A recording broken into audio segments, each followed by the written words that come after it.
തലവേദന വന്നാൽ ചായയോ കാപ്പിയോ കുടിക്കുന്ന ശീലമുണ്ടോ? തലച്ചോറിന്റെ ആരോഗ്യത്തിന് ഇവ ശ്രദ്ധിക്കൂ. Hi everyone, welcome back. പ്രായമേറുന്തോറും നമ്മുടെ തലച്ചോറിന്റെ ശക്തി ക്ഷയിക്കാനുള്ള സാധ്യതയും വർദ്ധിക്കും. നമ്മുടെ പെരുമാറ്റം, ഓർമ്മ, തനിയെ കാര്യങ്ങൾ ചെയ്യാനുള്ള ശേഷി എന്നിങ്ങനെ പലതും തലച്ചോറിന്റെ ക്ഷമതയെ അടിസ്ഥാനപ്പെടുത്തിയിരിക്കുന്നു. മേധാശക്തി ക്ഷയിച്ചത് മൂലമുള്ള ലക്ഷണങ്ങളെ വൈകിക്കാനും തലച്ചോറിന്റെ ആരോഗ്യം കാക്കാനും ചില മാർഗങ്ങൾ ഇനി പറയാം. 1. മൊത്തത്തിലുള്ള ആരോഗ്യം മെച്ചപ്പെടുത്തുക.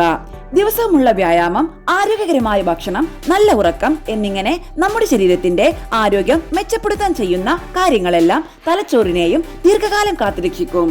2. പുകവലിയും മദ്യപാനവും ഒഴിവാക്കാം.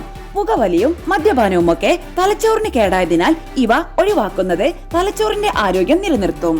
3. ഒറ്റക്കാലിൽ നിൽക്കാം.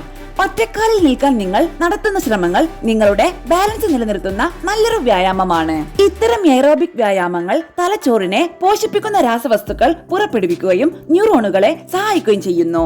ഇതിനൊപ്പം കുറച്ച് റെസിസ്റ്റൻസ് വ്യായാമങ്ങളും കൂടി ചെയ്യുന്നത് പേശികളുടെ മാസ് നിലനിർത്തുകയും മേധാക്ഷയത്തെ തടയുകയും ചെയ്യുന്നു.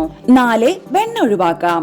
പാകം ചെയ്യുമ്പോൾ വെണ്ണയ്ക്ക് പകരം ഒലീവ് എണ്ണ ഉപയോഗിക്കുന്നത് തലച്ചോറിന്റെ ആരോഗ്യത്തിന് നല്ലതാണ്. മീനുകളിലും മറ്റും അടങ്ങിയിട്ടുള്ള ഒമേഗ 3 ഫാറ്റി ആസിഡും തലച്ചോറിനെ കരുത്തേകുന്നു. സസ്യാഹാരികളും മാംസാഹാരികളും ഡോക്ടറുടെ നിർദ്ദേശപ്രകാരം വൈറ്റമിൻ B12 സപ്ലിമെന്റുകൾ എടുക്കുന്നതും സഹായകമാണ്. 5. തലവേദന വരുമ്പോൾ കോഫിയല്ല വെള്ളം കുടിക്കാം. തലവേദന വരുന്നെന്ന് പറഞ്ഞ് ഉടനെ പോയി കാപ്പിയും ചായയും കുടിക്കാതെ വെള്ളം കുടിക്കുന്നതും തലച്ചോറിനെ സഹായിക്കും. ദിവസവും കുറഞ്ഞത് 2 ലിറ്റർ വെള്ളം കുടിക്കുന്നത് നിർജ്ജലീകരണം ഒഴിവാക്കുകയും തലച്ചോറിനെ തെളിച്ചം നൽകുകയും ചെയ്യും. 6. സമ്മർദ്ദം ഒഴിവാക്കി ചില്ലാകാം. എപ്പോഴും സമ്മർദ്ദത്തിനടിപ്പെട്ട് മസിലും പിടിച്ചിരിക്കുന്നത് തലച്ചോറിനെ പെട്ടെന്ന് പ്രായമുള്ളതാക്കും. മറവിരോഗം പോലുള്ളവയുടെ സാധ്യത വർദ്ധിപ്പിക്കുന്നതാണ് സമ്മർദ്ദം. ഇതിനാൽ എപ്പോഴും ടെൻഷൻ അടിച്ചിരിക്കാതെ ജീവിതത്തെക്കുറിച്ച് ലളിതമായി കണ്ട് ചില്ലായിരിക്കാൻ ശ്രമിക്കാം. 7. ഫോണിനെ അതിർവരമ്പുകൾ തീർക്കാം.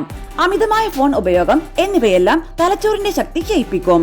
അതിനാൽ ദിവസത്തിൽ ഏതെങ്കിലും ഒരു പ്രത്യേക സമയം സന്ദേശങ്ങൾ പരിശോധിക്കാനും മറുപടി അയക്കാനും നീക്കിവെച്ചിട്ട് ശേഷിക്കുന്ന സമയം ഫോൺ അകറ്റി വെക്കണം. അത്യാവശ്യമുണ്ടെങ്കിൽ മാത്രമേ മറ്റു സമയത്ത് ഫോൺ കൈകൊണ്ട് തൊടാവൂ.